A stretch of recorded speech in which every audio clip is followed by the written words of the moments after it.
Stage 4 మోకాళ్ల అరుగుదలకి నొప్పి లేకుండా కీళ్ల మార్పిడి ఆపరేషన్ చేయబడును. Doctor Ramesh Gajula, endoscopic spine ortho surgeon and pain physician, Panacea spine pain ortho and sleep centre, Uppal, Hyderabad.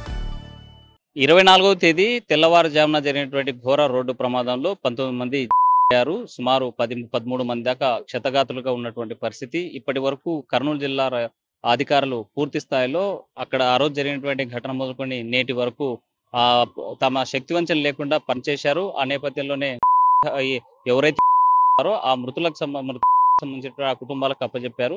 అయితే క్షతగాతులకు సంబంధించినటువంటి అంశాన్ని ఏం చేస్తున్నారు, క్షతగాతులకు ఎలాంటి వైద్యం అందుతుంది అనేటువంటి అంశం మీద గుణసాయి ఈ ప్రమాదంలో హైదరాబాద్ నుంచి బెంగళూరు వెళ్ళినటువంటి గుణసాయి ప్రమాదంలో శ్వాసకోశ వ్యాధితో అక్కడ ఉన్నటువంటి విషవాయువులు పీల్చుకొని ఇబ్బంది పడేటువంటి ఉంది. క్షతగాత్రులుగా మారినటువంటి పరిస్థితి. అయితే 24వ తేదీ నుంచి నేటి వరకు కూడా ప్రభుత్వ జనరల్ హాస్పిటల్లో వైద్యం తీసుకున్నటువంటి పరిస్థితి. మనతో మాట్లాడడానికి వాళ్ళ సోదరులు ఉన్నారు. అసలు ఎలాంటి వైద్యం అందుతుంది, అక్కడ ఉన్నటువంటి పరిస్థితి ఏదైనా అంశం మీద మాట్లాడడానికి అమలాపురం నుంచి ఇక్కడ వచ్చినటువంటి పరిస్థితి. సార్ చెప్పండి, గుణసాయి మీకు ఏమవుతాడు, ఏం చెప్పింది? గుణసాయి మా అన్నయ్య సార్. ఆ రోజు హైదరాబాద్ నుంచి బెంగళూరు వెళ్తున్నారు సార్. ఆ యాక్సిడెంట్ వల్ల స్మోక్ పీల్చేసి అది లంగ్స్ ఇన్ఫెక్షన్ అయ్యింది సార్. ప్రజెంట్ ఇక్కడ ఐసీయూలో ట్రీట్మెంట్ జరుగుతుంది సార్, కర్నూలు జీజీహెచ్లో. అంటే మీకు ప్రమాదం జరిగినట్టు ఏ సమయంలో ఫోన్ చేశాడు ఏంటి? 10 గంటలకి, ఆ రోజు ఉదయం 10 గంటలకు చేశారు సార్. అప్పటి వరకు సమాచారం లేదు సార్. 10ంటికి ఫోన్ చేసి ఇలా హాస్పిటల్లో ఉన్నాను రమ్మని చెప్పాడు సార్. అన్నయ్య చేశాడు సార్. అప్పుడు అంటే మార్నింగ్ వరకు కూడా అన్నయ్యకి పెద్ద ఎఫెక్ట్ ఏం లేదు సార్. మధ్యాహ్నం వరకు కూడా నార్మల్గానే ఉన్నాడు సార్. కాబట్టి ఆ స్మోక్ అన్నది ఆ రోజు మార్నింగ్ తర్వాత నుంచి ఎఫెక్ట్ అయింది సార్. దాని తర్వాత మార్నింగ్ వాంతులు అయ్యాయని చెప్పాడు సార్. దాని తర్వాత ఇంకా అడ్మిట్ చేసి సిటీ స్కాన్ అనేది చేసినప్పుడు లోపల మొత్తం స్మోక్ పట్టేసింది, ఇన్ఫెక్షన్ గట్టిగా ఉందని చెప్పి డాక్టర్లు చెప్పడం జరిగింది సార్. అంటే బస్సు ప్రమాదం జరిగినప్పుడు ఎలాంటి సిచ్యువేషన్ ఉందంటే ఏమని చెప్పాడా? చెప్పాడు సార్. అది అరౌండ్ 3 టైంకి కింద సౌండ్ వచ్చి ఒక ఇద్దరు మా అన్నయ్య వేరే అబ్బాయి లేచాడు సార్. లేచిన తర్వాత ఫ్రంట్కి వెళ్ళి చూస్తే డోర్ లాక్ అయిపోయి సార్. వెనక్కి వెళ్ళి డోర్ పగలగొట్టడానికి ట్రై చేస్తే అది పగలేరు సార్, గ్లాస్ బ్రేక్ అవ్వలేదు. ఈ లోపు స్మోక్ మొత్తం కూడా బస్సు మొత్తం కూడా వచ్చేసి ఆ స్మోక్ ఫీల్ చేసి అన్నయ్య అన్కాన్షియస్ అయిపోయాడు సార్. మిగిలిన బయట నుంచి కొంతమంది హెల్ప్ చేసి ఆ వెనకాల గ్లాస్ పగలగొట్టిన తర్వాత అన్నయ్య అన్కాన్షియస్ ఉన్నప్పుడు ఫైర్ అది కొంచెం చెవికి అంటుకుని మెలికి వచ్చిన తర్వాత బయట వాళ్ళు అరిచారంట సార్. ఎవరైనా వచ్చేవాళ్ళని దూకండి, గ్లాసు పగిలిపోయిందని చెప్పి అరిస్తే ఆ అరుపులకి అన్నయ్య కిందకు దూకేశాడు. కిందకు దూకిన తర్వాత కొంతమంది పక్కగా లాగేస్తే అక్కడ కూర్చొని కొంతసేపు అన్నయ్య బాగానే ఉందనుకుని చెప్పి లాడ్జికి వెళ్ళిపోయాడు సార్. అంటే తిరిగి వెళ్ళిపోదాం అని చెప్పి లాడ్జికి వెళ్ళిపోయిన తర్వాత అక్కడ వాంతులు అయ్యారు సార్. ఆ మొత్తం బ్లాక్ కలర్లో వాంతులు అవుతే వాళ్ళు అప్పుడే పోలీసులు ఫోన్ చేసి డీటెయిల్స్ తీసుకుని పోలీసులు ఫోన్ చేస్తే ఎక్కడ ఉన్నానని చెప్తే అర్జెంట్గా కర్నూలు జీజీహెచ్కి రమ్మంటే అన్నయ్య వచ్చాడు సార్. ఆ మధ్యాహ్నం నుంచి రిపోర్ట్ అదే టెస్ట్ చేసిన తర్వాత లంగ్ ఇన్ఫెక్షన్ ఉన్న తర్వాత కొంచెం సివియర్ అయింది సార్ ప్రాబ్లం. అంటే ఇప్పుడు ప్రమాదం జరిగి 6 రోజులు అవుతుంది. 6 రోజుల నుంచి హాస్పిటల్ ఉన్నాడు. ఎలాంటి ట్రీట్మెంట్ అంది సార్?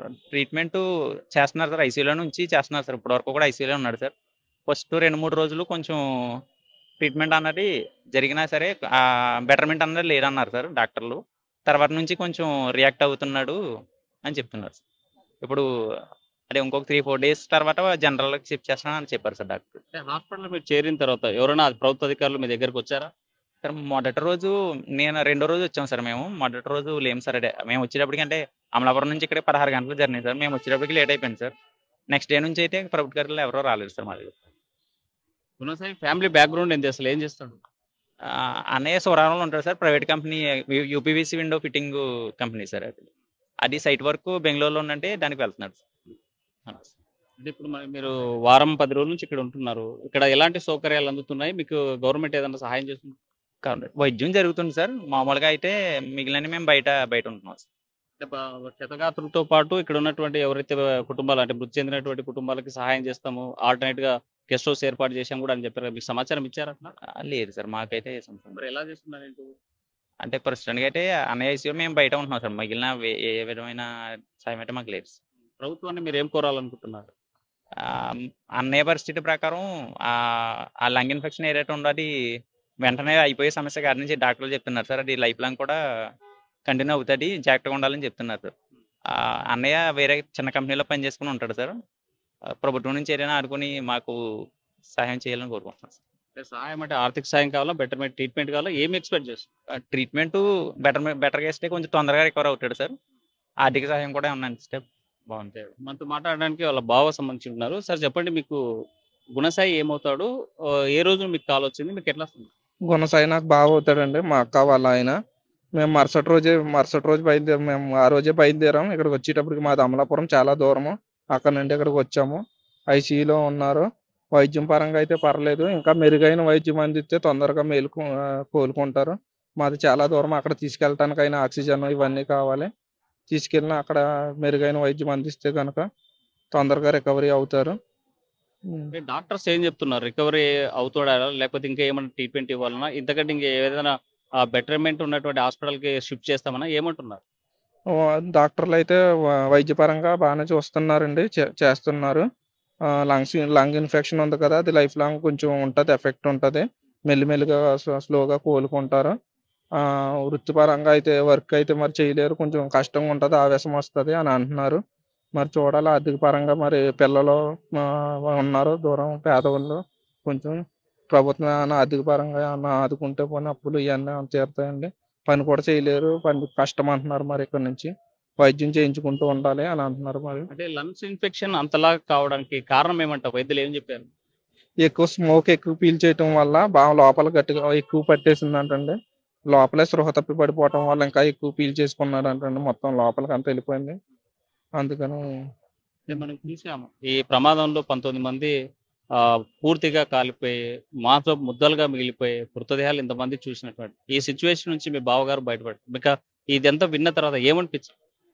చాలా ఘోరంగా అనిపించిందండి. ఒక పక్క అదృష్టం అనుకోవాలో దురదృష్టం అనుకోవాలో తెలియట్లేదు. లాస్ట్లో దూకాడంటారు మా బావగారు.